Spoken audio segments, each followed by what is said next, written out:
ये है दिल्ली दर्पण।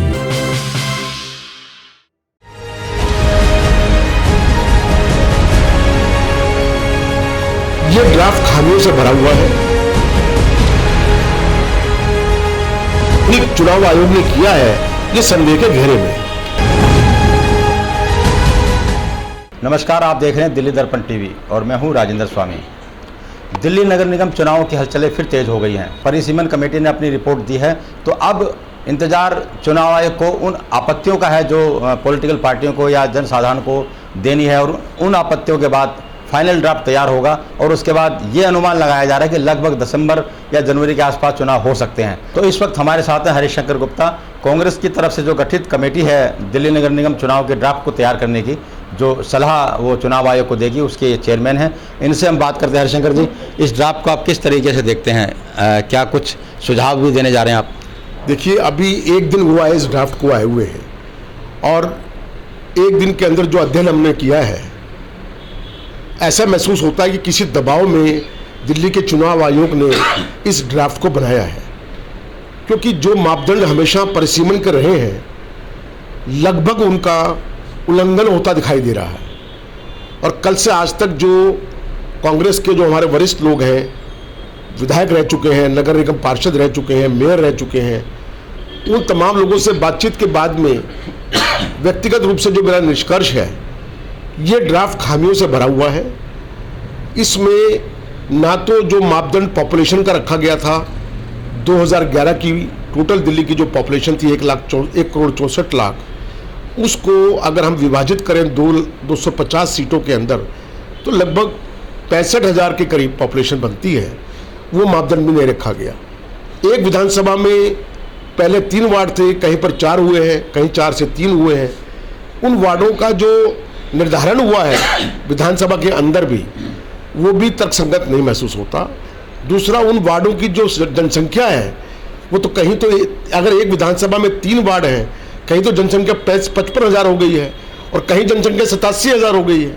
तो आपस में कोई सामंजस्य नहीं है, कोई तालमेल नहीं है। चुनाव आयोग ने कैसे इसका गठन किया है, ये अभी समझ से बाहर है।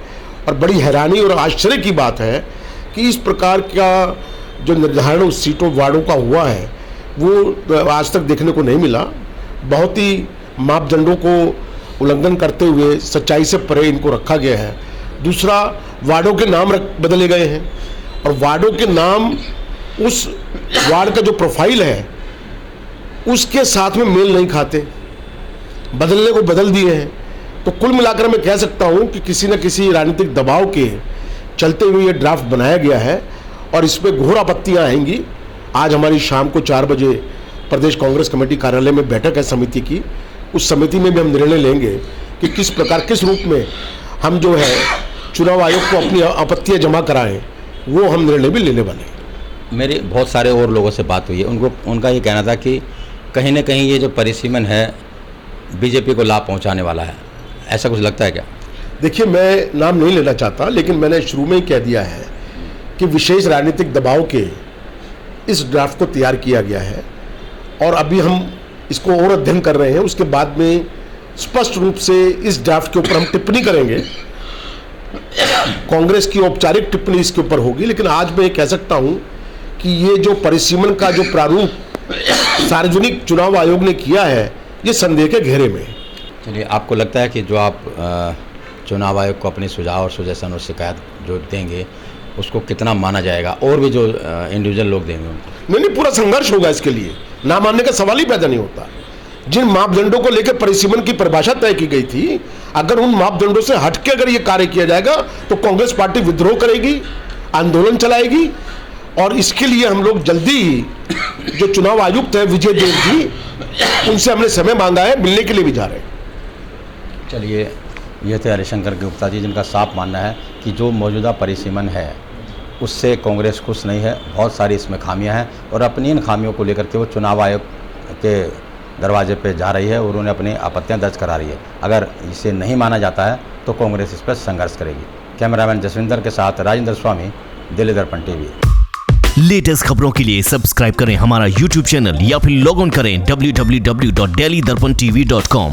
खबरों की कवरेज और विज्ञापनों के लिए संपर्क करें इस नंबर पर।